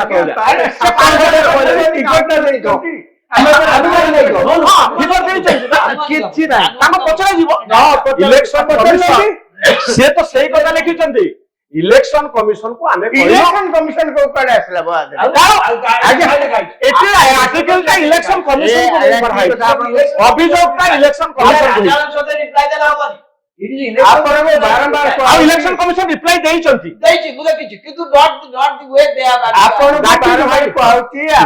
ଆପଣଙ୍କ ଲେବୁଲରେ ସବୁ ଯାକ ତଦନ୍ତ ନ କଲେ ପଛେ ନାହିଁ 7,000 ତଦନ୍ତ କଲେ ଠିକ କଥା ତା ଦେହରୁ ବାହାରିଲେ ଯେ ଫ୍ରଡ ହେଇଛି ବୋଲି ଇଲେକ୍ସନ କମିଶନ ଗାଲରେ ଚାପଡା ବାଜିବନି ହଁ ଇଲେକ୍ସନ କମିଶନ କାପରେ ସେମିତି ଚାପଡା ବାଜେ ଆପଣ କିଏ କହିଦେଲା ଆପଣ କହିବେ ଇଲେକ୍ସନ କମିଶନ ପ୍ରମାଣ କରିବେ କହୁଛ କେମିତି କରିବ କେମିତି ତାଙ୍କ ଗୋଟେ ଏଜେନ୍ସି ଅଛି भारत वर्षर इलेक्शन कमिशन को रिसोर्सेस पावर सब दिया जायछि पूरा यूनिवर्सिटी की काली जदि कोर्ट नो सजेस्ट विरोध नेता सजेस्ट करछि केमते आपण कहबे मु सजेस्ट करछि कि आपण ସବୁ ତ ଆପଣ କରୁଛନ୍ତି ଆଉ କଣ जणे जदि भारत वर्षर no election commission goes by the rule ଆପଣ କହିଲେ रूल सब सुनंतु ଟିକେ ରୁହ ହଁ। ଟିକେ ଆପଣ ଏ ପର୍ଯ୍ୟନ୍ତ ପାଇଲେଣି କି ଯେ ଯୋଉ 7,000 ଲୋକ ରାମ ସାମ ଦାମ ଯଦୁ ମଧୁ ଏମାନେ ହଉଛନ୍ତି ଫ୍ରଡ ଏ ଧରଣର କଥା କିଛି କହିଲେଣି କି ଇଏ से पर कहउचंदी से ନା ନା କହୁନାହାନ୍ତି ଆପଣଙ୍କୁ ମୁଁ ପୁଣି ଥରେ କହୁଛି ଏଠିକାର କଂଗ୍ରେସ ଲୋକଙ୍କୁ ପଚାରୁ ଏଠିକାର କଂଗ୍ରେସ ଲୋକ ତଦନ୍ତ କରିବେ ଆରେ ଶୁଣନ୍ତୁ ଆପଣ ତଦନ୍ତ କରିବେ ଆରେ ଶୁଣନ୍ତୁ ବର୍ତ୍ତମାନ ଧରାଯାଉ ଏଠିକାର ଭକ୍ତ ଚରଣ ଦାସ ଯିଏ ଅଛନ୍ତି ତାଙ୍କର ଯିଏ ସଭାପତି ସିଏ ଗୋଟେ ସାମ୍ବାଦିକ ସମ୍ମିଳନୀ କରିକି ସେ ତାଙ୍କର ତ ରାହୁଲ ଗାନ୍ଧୀଙ୍କ ସହିତ ସମ୍ପର୍କ ଥିବ ସେ କହିଦିଅନ୍ତୁ ଯେ ଏଇ 70 ଜଣ ଲୋକ ହଉଛନ୍ତି ଯା से केमति कहले କାହିଁ କହିବେ ଭକ୍ତଦାସ କହିବେ ମହାରାଷ୍ଟ୍ରରେ ଫ୍ରଡ ହେଇଛି ନାହିଁ ମୋ କଣ କହିଲେ ଆପଣ ବୁଝିପାରୁନାହାନ୍ତି ଯେ ସିଏ ରାହୁଲ ଗାନ୍ଧୀଙ୍କ ସାଙ୍ଗରେ କଥାବାର୍ତ୍ତା କରିକି 70ଟା ଲୋକଙ୍କର ନାଁ ଦିଅନ୍ତୁ ଯେ ଏମାନେ ହଉଛନ୍ତି ସେଇଠି ଲାଗୁ ନାହାନ୍ତି କି ସାର୍ ଟିକେ ରହୁଥାଏ ଯେ ଏଇ 70 ଜଣ ଲୋକ ହଉଛନ୍ତି ଫ୍ରଡ ଏମାନେ ଯାହା ଭୋଟ ଦେଇଛନ୍ତି କରିପାରିବେ সেটা ଆପଣ কোন কেମିତି এটা কোন ଗୋଟେ পলিটিক্যাল ইস্যু Political এইটা ইলেকশন কমিশন ভার্সেস ଗୋଟେ লিডর অফ দি ମୁଁ ସେଇ କଥା- অপোজিশন leader of the ସିଏ ଗୋଟେ ଆଲିଗେସନ କରନ୍ତି ଇଲେକ୍ସନ କମିଶନ ଏଟା ଠିକ କି ଭୁଲ ପ୍ରମାଣିତ କରିବେ ତ ମୋର ପଏଣ୍ଟ ହଉଛି ରାହୁଲ ଗାନ୍ଧୀ ଭୁଲ କହିପାରନ୍ତି ଏଇଟା ଗୋଟେ ପଲିଟିକାଲ ଆଲିଗେସନ ହେଇପାରେ ମିଛ ହେଇପାରେ ଆଉ 100% କିନ୍ତୁ ଏ ଆଲିଗେସନ ଉପରେ ଗୋଟେ ନିଷ୍ପତ୍ତି ନେବାର ଅଧିକାର ଇଲେକ୍ସନ କମିଶନଙ୍କର ଅଛି ଯୋଉଥିପାଇଁ ମନେ କରନ୍ତୁ କାଲି କୋର୍ଟ ଆକୁ କଗ୍ନିଜେନ୍ସ କୁ ନେଇଗଲା ସୁପ୍ରିମ କୋର୍ଟ ନେଲା ବା ହାଇକୋର୍ଟ ନେଲା ଇଲେକ୍ସନ କମିଶନ କଲେ ଏଟା ତଦନ୍ତ କରି ଆମକୁ ରିପୋର୍ଟ ଦିଅ ସେ ଯାହା କହୁଛନ୍ତି ଠିକ ନା ଭୁଲ ଇଲେକ୍ସନ କମିଶନ କରିବନି ବର୍ତ୍ତମାନ ଯଦି ଇଲେକ୍ସନ କମିଶନ ନ କରୁଛି ତାହେଲେ ନେକ୍ସଟ ଆପଣଙ୍କର ମନେ ଅଛି କୋର୍ଟକୁ ଯିବ ନିଶ୍ଚିତ ଯିବ ମାମଲା ଆପଣ ଇଭିଏମ ମାମଲାରେ 100 କେସ୍ ପଡିଛି ସେଇଟା ହଉଛି ଏଇଠିକି ବି ଯେ ଇଭିଏମ ମେସିନ ଧରିକି ଏଠିକି ଲୋକ ଆସିଥିଲେ ଆସିକି ସବୁ କହିଥିଲେ ଯେ କହୁଥିଲେ ଯେତେବେଳେ ଯାହା ଦାନା କରିପାରିଲି ଯେତେବେଳେ ଇଲେକ୍ସନ କମିଶନର ତାଙ୍କୁ କହିଲା ଯେ ତୁମେ ଠିକ ଅଛି ପ୍ରମାଣିତ ହେଲା ଯେ ଇଲେକ୍ସନ ଆମର ରୋବଷ୍ଟ ବୋଲି ସିଷ୍ଟମ ଦେଶ ତାକୁ ଆକ୍ସେପ୍ଟ କଲାନି ଆଜ୍ଞା ମୁଁ ସେ ଘଟଣା ଆଗ ସବୁ ଇଲେକ୍ସନ କମିଶନ ଏବଂ ତାପରେ election commission was almost force to go for this ବିରିତା ମାନେ ଆପଣ ଜଣେ ଭୋଟ ଦଉଛି ତାର ପ୍ରମାଣ ଗୋଟେ ରିସିପ୍ଟ ରହିବ ସେ ଲୋକ ପାଖରେ ଯେ ସାହେବ my vote has gone to the man I voted ଏଟା ହେଲା ପ୍ରମାଣିତ ହେଲା ଭିଭିପାଟ ବାହାରିଲା ନଥିଲା ଆଜ୍ଞା ତାପରେ ଆପଣଙ୍କର ଏଇ ଯୋଉ ଆଲିଗେସନ ଆସିଲା ପରେ ହେଲା ଏବେ ବି ଆମେରିକାରେ ଚାଲିଛି ଆମେ ପୁରୁଣା ବ୍ୟବସ୍ଥାକୁ ପଳେଇବା ପ୍ରଶ୍ନ ଉଠିବାର କିଛି ଅସୁବିଧା ନାହିଁ ଇଏ ମନା କରୁଛି ପ୍ରଶ୍ନ ଉଠେଇଲେ ତ କାମ ହଉଛି ତ ପ୍ରଶ୍ନ ମନା ତ କେହି କରୁନାହାନ୍ତି ମୁଁ ସେୟା କହୁଛି କିନ୍ତୁ ଆପଣଙ୍କର ଆଲିଗେସନ ସିଏ ଯିଏ କହିଲା 7,000 ହଉଛି ମୋ ପାଖରେ ଗୋଟେ ଲିଷ୍ଟ ମନେ କର ରାହୁଲ ଗାନ୍ଧୀ ଗୋଟେ ଲିଷ୍ଟ ଦେଇଥିଲେ ତାକୁ ଏକ୍ସାମିନ କରିବ ଦେଇ ନାହାନ୍ତି ବୋଲି ଆପଣ କେମିତି ଜାଣିଲେ 7,000 ନା ମୁଁ ଯଦି ଆପଣ କେମିତି ଜାଣିଲେ ଯେ ସେ ଦେଇଛନ୍ତି ବୋଲି ଆପଣ କେମିତି ଜାଣିଲେ ସେ ଦେଇନାହାନ୍ତି ବୋଲି ଦେଇନାହାନ୍ତି କାରଣ ସେ 7,000 କେତେବେଳେ ଦେବେ ଯେତେବେଳେ ତାଙ୍କୁ ମଗାଯିବ ଯେ 7,000 ଦେଖା ଦିଅ କିଏ ମାଗିବ election commission wild allegation election commission wild allegation କରିଦେବେ ଆଲିଗେସନ ୱାଇଲ୍ଡ ଆଲିଗେସନ ହୁଏ ଡେମୋକ୍ରେସିରେ ଆପଣ କାଉଣ୍ଟର କରିବା ପାଇଁ ଗୋଟେ ଇନଷ୍ଟିଟ୍ୟୁସନ ଅଛି ଆଉ କିଏ ଅଭିଯୋଗ କରିଛି ଆପଣ ମୁଁ କରିବି ଆପଣଙ୍କୁ ଖୁସି କରିବା ପାଇଁ ଯୋଉମାନେ ଶୁଣନ୍ତୁ ଗୋଟେ ଇଲେକ୍ସନ ଗୋଟେ ଷ୍ଟେକ୍ ହୋଲ୍ଡର ହଉଛନ୍ତି ଗୋଟେ ପାର୍ଟି ଯିଏ ଇଲେକ୍ସନ ଲଢୁଛି ତାର ବି ଗୋଟେ ଭଏସ ଅଛି ଭଏସ ସମସ୍ତଙ୍କର ଅଛି ହଁ ତାଙ୍କର କଣ କାହାର ଭଏସ ନାହିଁ ଏଇଠି ହଁ ଆମେ କେମିତି କରିପାରିବା ଏଭରି ଭୋଟର ଆଜ ଏ ଭଏସ ଆମେ ଏକ୍ସଟ୍ରିମଲି ତାକୁ ମାର୍ଜିନାଲାଇଜ କରିପାରିବା ନା ନା ଗୋଟେ ଇସ୍ୟୁ ଆଜି ଏକ୍ସଟ୍ରିମଲି ଗୋଟିଏ ସୋସିଆଲ ଆକ୍ଟିଭିଷ୍ଟ ର କେସ୍ କଲେ ସୁପ୍ରିମ କୋର୍ଟରେ ତାକୁ ବି ସେଇଟାକୁ ନିଆ ହଉଛି ବେଳେ ବେଳେ ତା ଉପରେ ବି ତର୍ଜମା ହଉଛି କିନ୍ତୁ ତାକୁ ତର୍ଜମାକୁ ଆଲୋଚନାକୁ ନିଆଯିବନି ଏହା ଉପରେ ହୁଏତ ରାହୁଲ ଗାନ୍ଧୀ ଭୁଲ କହୁଛନ୍ତି ଅତୀତରେ ସେ ବହୁତ ଭୁଲ କରିଛନ୍ତି ବହୁତ ମିଛ କହିଛନ୍ତି ବା ପଲିଟିକାଲି ସବୁ ପାର୍ଟିର ଲୋକମାନେ ମିଛ କହନ୍ତି ରାହୁଲ ଗାନ୍ଧୀ କଥା ପଡିନି ମୋର ଗୋଟିଏ ପଏଣ୍ଟ ମୁଁ ବି ସେ ରାହୁଲ ଗାନ୍ଧୀଙ୍କର ଯୁକ୍ତି ହୁଏତ ମିଛ ହେଇପାରେ ମୁଁ ବି ସେଥିରେ ଏକମତ ନୁହେଁ 5ଟା ପରେ ଏତେ ଗୁଡେ ଡେଟା କାହିଁକି ଆସିଲା 5ଟା ପରେ ସାଧାରଣତଃ ହୁଏ କିନ୍ତୁ ସେ କୋଉ ବେସିସ୍ ରେ କହୁଛନ୍ତି ତାର କ୍ଲାରିଟିଟା ମୁଁ ପାଇପାରୁନି ଯେ 5ଟା ରୁ 11:45 ବା 12ଟା ଭିତରେ ବହୁତ ଗୁଡେ ଲୋକ ଭୋଟ କେମିତି ଦେଲେ। ସାଧାରଣତଃ ଆମେ ଦେଖୁଛୁ 5ଟା ପରେ ବହୁତ ଲୋକ ଯାଇ ଭୋଟ ଦିଅନ୍ତି। ଏଥିରେ କିଛି ଗୋଟେ ଅନ୍ୟାଚୁରାଲ ଇଏ ନାହିଁ। କିନ୍ତୁ ହଁ କିନ୍ତୁ ସେ ଯୋଉ ଆଉ ତାଙ୍କ ପାଖରେ କଣ ମାଇକ୍ରୋ ଡିଟେଲ୍ସ ଅଛି ଏବଂ ତାଙ୍କ କଥାର ଗୋଟେ ଭ୍ୟାଲୁ ନାହିଁ ବୋଲି ମୁଁ ସେଥିରେ ଏକମତ ନୁହେଁ। ସିଏ ଗୋଟେ ଆଲିଗେସନ ମନା କଲା? ଆପଣ କଣ କିଏ ଗୋଟେ କହିଦେଲା କଣ ଇଲେକ୍ସନ କିଏ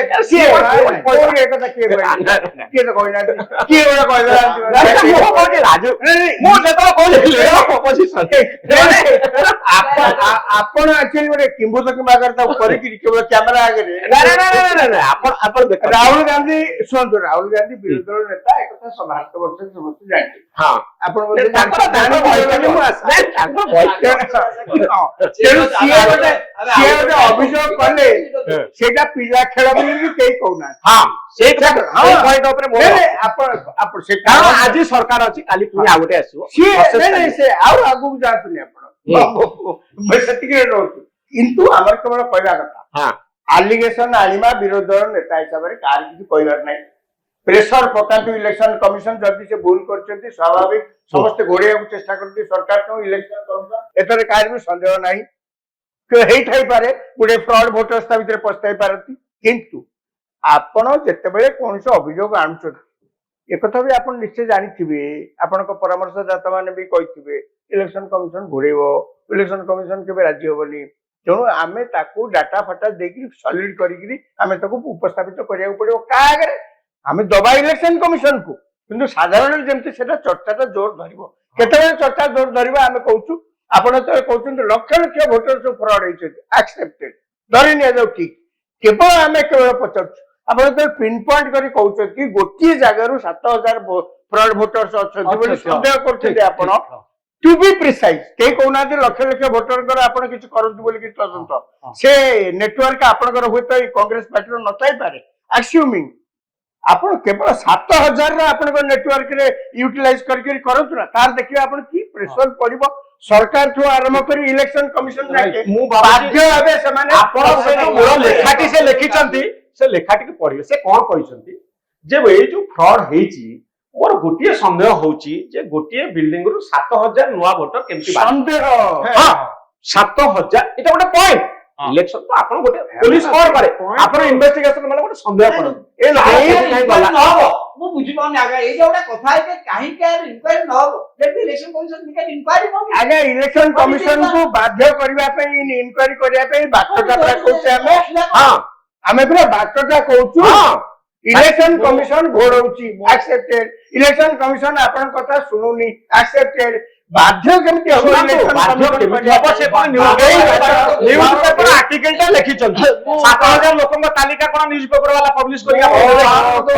ସିଏ ଯେତେବେଳେ ମାଗିବେ ସେ ମୋ ପାଖରେ ଏଇ ଏଭିଡେନ୍ସ ଅଛି। ସିଏ କହିଛୁ, ମୁଁ ସେୟା କହିଲି ନା, ସେ 70 ଜଣଙ୍କର ନାଁ ଦିଅନ୍ତୁ ନା, ଯେ ଏଇଗୁଡା କହୁଛନ୍ତି ଯା 3 ଥର କହିଲିଣି ଏକ। ଲେଖିଛନ୍ତି ତାଙ୍କ ପାଖରେ 70 ଲୋକଙ୍କର ନାହିଁ ବୋଲି ଆମେ କେମିତି ଜାଣିଲେ?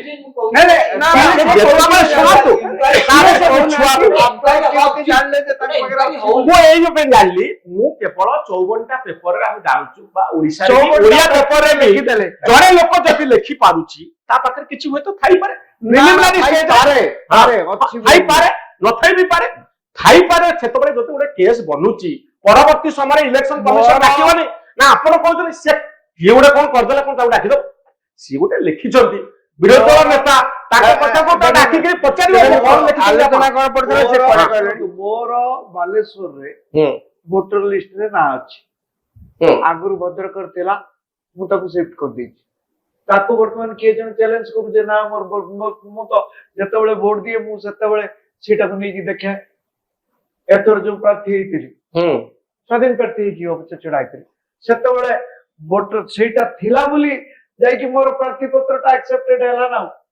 ନହେଲେ କଣ ଆକ୍ସେପ୍ଟେଡ ହେଇଥାନ୍ତା? ତେଣୁ ଭୋଟର ଲିଷ୍ଟରେ ଜଣଙ୍କର ଗୋଟେ ଭୋଟର ପରିଚୟ ପତ୍ର ଥାଏ। ତେଣୁ ଆପଣ ସେଇ ପରିଚୟ ପତ୍ରଟା ହଉଛି ସବୁଠାରୁ ବଡ କଥା। ସେହାକୁ ନେଇକି ଆପଣ ରାହୁଲ ଗାନ୍ଧୀ ଯଦି ଚାହୁଁଛନ୍ତି 70 ଜଣଙ୍କର, ନାଇଁ सीधा कहते से जो परिचय पत्र रे आपनकर ना हुए तो अच्छी राहुल गांधी कहते या ना सिना अच्छी ये किंतु प्रकृत भोटर नुहे या तो ନା ସେ କଥା ସେ କେମିତି କହୁନି। ଆଉ କଣ କହୁଛନ୍ତି ସେ କହୁଛି ଲୋକ ହୁଏତ ନାଇଁ ମରିବା ଲୋକର ବି ଗୋଟେ ଥାଇପାରେ। 7,000 ଭୋଟିଂ ସେ ଗୋଟେ କ୍ୱେଶ୍ଚନେବୁଲ ଘଟଣା। ଯେତେବେଳେ କଂଗ୍ରେସ ସେଠି ଜିତୁଥିଲା ତାର ଡିଟେଲ ସେ ଦେଇନାହାନ୍ତି। ସେ 100ଟା ପଏଣ୍ଟ ଭିତରେ ଏଇଟା ଗୋଟେ ପଏଣ୍ଟ ମହାରାଷ୍ଟ୍ର ତାଙ୍କର ବହୁତ ଗୁଡିଏ ପଏଣ୍ଟ ଭିତରେ ଏଇ ଗୋଟିଏ ପଏଣ୍ଟ ଅଛି ଯେ ମୁଁ କାହିଁକି ସନ୍ଦେହ କରୁଛି ଯେ ତାଙ୍କର କଥା ଗୁଡାକ ଯେ ଗସ୍ପେଲ ଟ୍ରୁଥ ବା ସିଏ ପୁରା ଏକଦମ ସବୁ ଜିନିଷ ଫ୍ୟାକ୍ଟ ଫିଗରରେ ନ୍ୟୁଜ ପେପର ଆର୍ଟିକଲରେ ଲେଖିଛନ୍ତି ଆମେ ଜାଣିନୁ। ସିଏ ଗୋଟିଏ ଆର୍ଟିକଲ ଲେଖିଛନ୍ତି 500 କି 1000 ୱାର୍ଡର ଗୋଟେ ଆର୍ଟିକଲ ତା ଭିତରେ ଗୋଟେ ପଏଣ୍ଟ ଲେଖିଛନ୍ତି ଏଇ କାରଣରୁ ଇଲେକ୍ସନ ପ୍ରୋସେସକୁ ମୁଁ ସନ୍ଦେହ କରୁଛି। ତ ଆମର ପଏଣ୍ଟ ହଉଛି ଯେ ଏଇଟା ଗୋଟିଏ ସବଷ୍ଟାନ୍ସିଆଲ ଇସ୍ୟୁ କି ଫର ଫର୍ଦର ଇନଭେଷ୍ଟିଗେସନ ନା ବିରୋଧୀ ଦଳର ନେତା ମିଛ କହୁଛନ୍ତି। ଆଚ୍ଛା ଓଡିଶାର ଭାରତ ବର୍ଷର ରାଜନୀତିକୁ ବିଭ୍ରାନ୍ତ କରୁଛନ୍ତି ମୋଦିଙ୍କ ବିରୁଦ୍ଧରେ ଚକ୍ରାନ୍ତ କରୁଛନ୍ତି। ନାଇଁ ନାଇଁ ମୋଦିଙ୍କ ବିରୁଦ୍ଧରେ ବା ଏଇଟା ଭିତରେ କିଛି ଫ୍ୟାକ୍ଟ ଅଛି। ସ୍ପେସିଫିକ ଆଲିଗେସନ ଅଛି ସେଇ ଦି ତିନି ସ୍ପେସିଫିକ ଆଲିଗେସନ ଉପରେ ଇନକ୍ୱାରି ମୁଁ କହୁନି ଟୋଟାଲଟା और गोटा जो स्पेसिफिक କିଏ କରିବ ଇଲେକ୍ସନ କମିଶନ। ଆଜ୍ଞା ଏଇ କଥାକୁ କେହି ବି ଅସ୍ୱୀକାର ଆପଣଙ୍କ କରୁନାହାନ୍ତି। ପଏଣ୍ଟ ବି ଠିକ କର୍ଣ୍ଣାଟକରେ ତ ହେଇନି ନା ଅଲଗା ନା, ରାଜ୍ୟରେ ହେଇନି ମୁଁ ତା କେଉଁ ବେଳରେ ରାଜ୍ୟରେ କାହିଁକି ହେଇପାରେ କିନ୍ତୁ ବଡ କଥା ହଉଛି ଯେ ଇଲେକ୍ସନ ଭାରତ ବର୍ଷରେ ଗୋଟେ କମ୍ପ୍ଲେକ୍ସ ଇସ୍ୟୁ କୋଉ ରାଜ୍ୟର ଡାଇନାମିକ କଣ ଆମେ ଜାଣିନେ ଏବଂ ତାକୁ ନେଇକି ଗୋଟେ ଇଲେକ୍ସନ କମିଶନ ଅଛି ତା କାମ ହଉଛି ଏଇଆ ଯେତେ ଇଲେକ୍ସନ ରିଲେଟେଡ ଇସ୍ୟୁ ଅଛି ତାକୁ ଏକ୍ସାମିନ କରିବ ପବ୍ଲିକ ଡୋମେନରେ ଟ୍ରାନ୍ସପାରେନ୍ସି ମେଣ୍ଟେନ କରିବ ଯେ ହିୟର ଇଜ ଏ ବଡି ସବୁ ଭଏସକୁ ଶୁଣେ ଏବଂ ଟ୍ରାନ୍ସପାରେନ୍ସି ମେଣ୍ଟେନ କରେ। ନା ନା ନା ନା ରାହୁଲ ଗାନ୍ଧୀ ଯୋଉ କଥା ଉଠେଇଛନ୍ତି ତାକୁ କେହି ଦ୍ୱିମତ ହଉନାହାନ୍ତି। ସିଏ ମଧ୍ୟ ନରେନ୍ଦ୍ର ମୋଦୀଙ୍କ ସରକାରଙ୍କ ବିରୁଦ୍ଧରେ ଯଦି ଷଡଯନ୍ତ୍ର କରୁଥାନ୍ତି ଏଭଳି କିଛି ମିଛ ଆଲିଗେସନ ହଉ ବି ପଛେ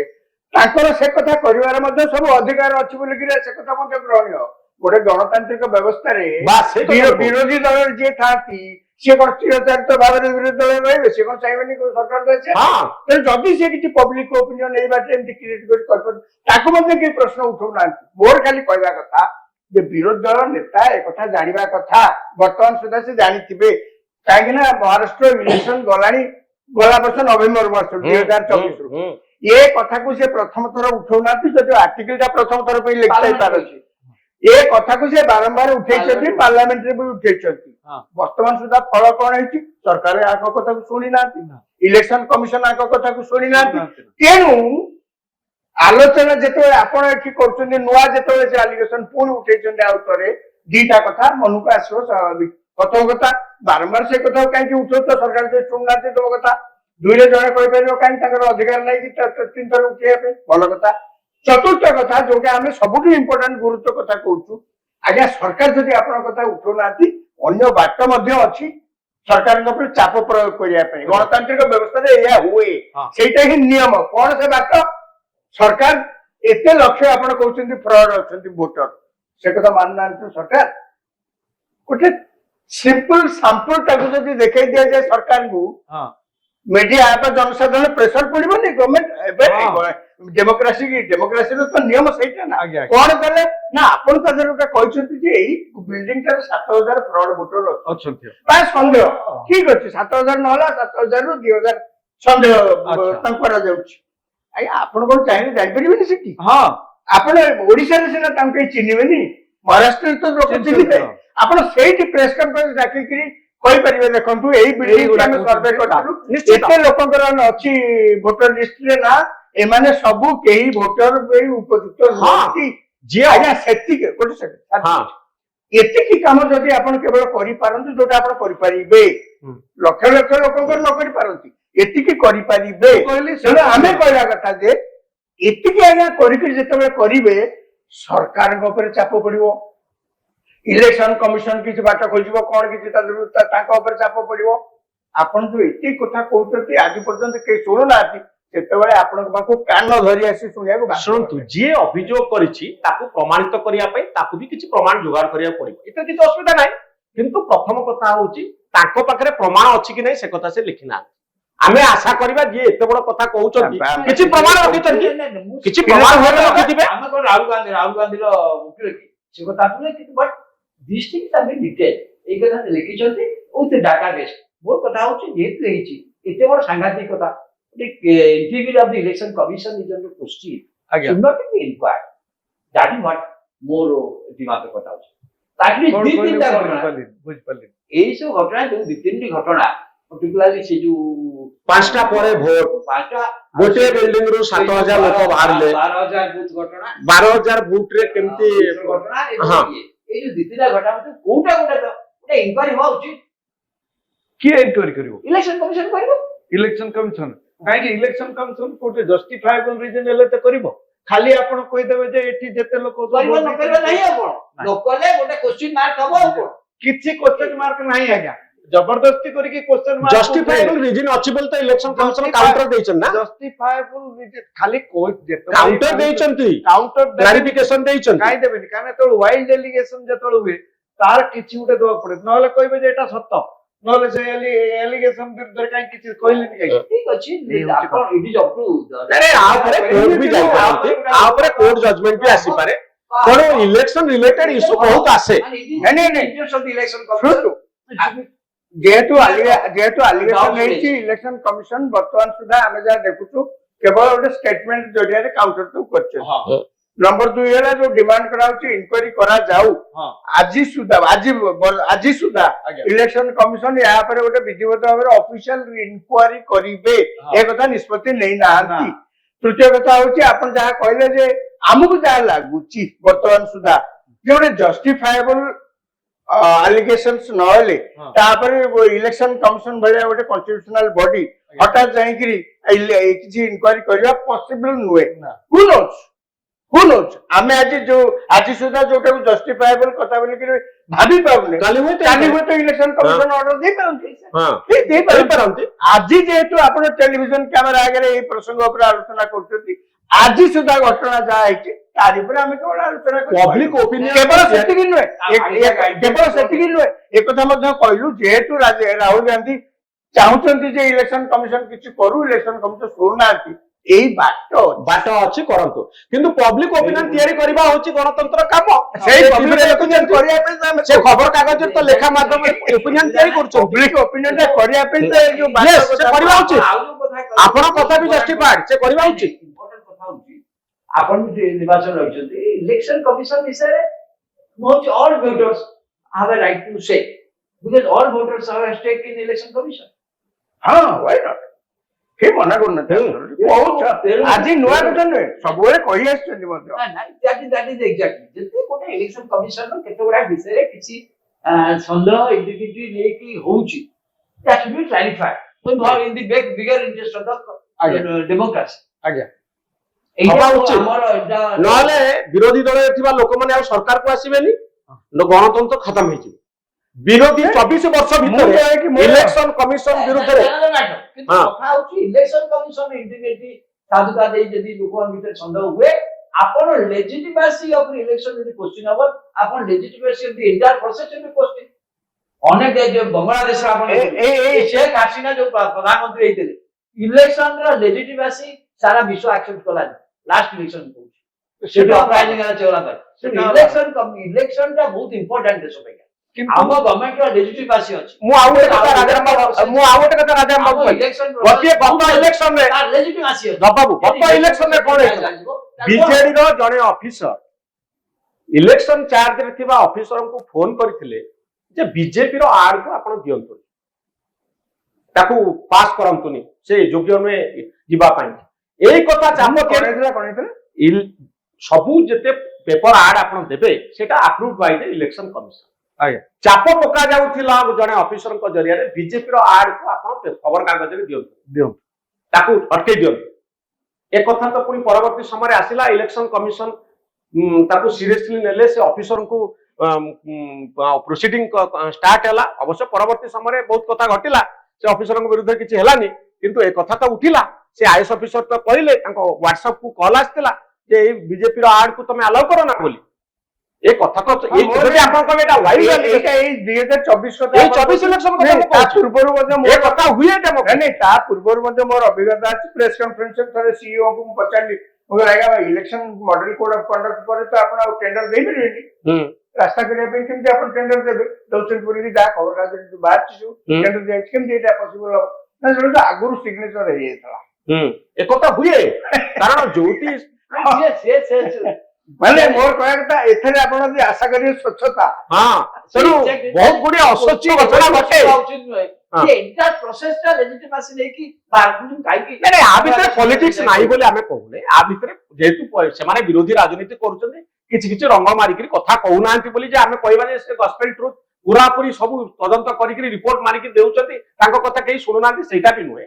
ସତ୍ୟଟା ସବୁବେଳେ ଏଫାକେ ନହେଲେ ସେଫାକେ ଅଛି ବୋଲି ଆମେ କହିପାରିବାନି ଗ୍ରେ ଏରିଆ ବି ଅଛି ତ ପ୍ରଶ୍ନ ହଉଛି ଯେ ଏଇ ଯୋଉ କ୍ୱେଶ୍ଚିନ୍ ଗୁଡିକ ଆସିଲେ ଇଏ ଆମ ଡେମୋକ୍ରାସିକୁ ଆହୁରି ସୁଦୃଢ କରିବ ଇଲେକ୍ସନ କମିଶନକୁ ଆହୁରି ଭାଇବ୍ରାଣ୍ଟ କରିବ ଯେ ଏଇ ଯୋଉ ଜିନିଷ ଗୁଡିକ ଆସୁଛି ଆର ପରଫେକ୍ଟ ଆନ୍ସର ପବ୍ଲିକ ଡୋମେନରେ ରହିବା ଦରକାର ଯେ ବଡ କଥା ହଉଛି ଆମେ ଟ୍ରାନ୍ସପାରେନ୍ସି ଲୋକଙ୍କ ଭିତରେ ବିଶ୍ୱାସ ତିଆରି ହବ ପୃଥିବୀ ଆଗରେ ବିଶ୍ୱାସ ତିଆରି ହବ ଭାରତ ହଉଛି ଗୋଟେ ଭାଇବ୍ରାଣ୍ଟ ଡେମୋକ୍ରାସି ଏଥିରେ ଯୋଉ ଜିନିଷ ଆସେ ତାକୁ ଆଡ୍ରେସ କରାଯାଏ ଏଇଟା ହଉଛି ମୂଳ ଉଦ୍ଦେଶ୍ୟ ରାହୁଲ ଗାନ୍ଧୀ ସତ କହୁଛନ୍ତି ବୋଲି ଆମେ କେବେ କହିପାରିବାନି ରାଜନୀତି ଲୋକ କିଛି କିଛି ମିଛ କହିବେ ରଙ୍ଗ ମାରିବେ କିନ୍ତୁ ତାକୁ ପବ୍ଲିକ ଡୋମେନରେ ସ୍ୱଚ୍ଛତାର ସହିତ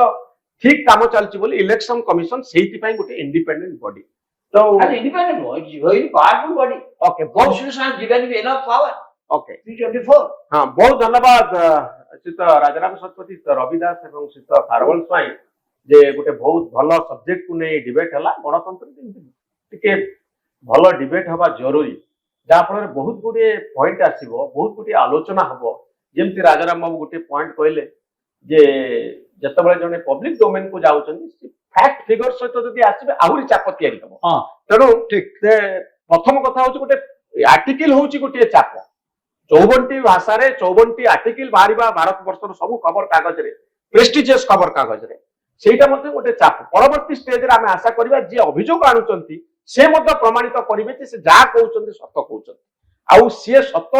କହୁନାହାନ୍ତି ମିଛ କହୁଛନ୍ତି ଇଲେକ୍ସନ କମିଶନ ଠିକ କରିଛନ୍ତି ଏହା ମଧ୍ୟ ପ୍ରମାଣିତ ହୋଇ ପବ୍ଲିକ ଡୋମେନରେ ରହିବା ଜରୁରୀ ବହୁତ ଧନ୍ୟବାଦ।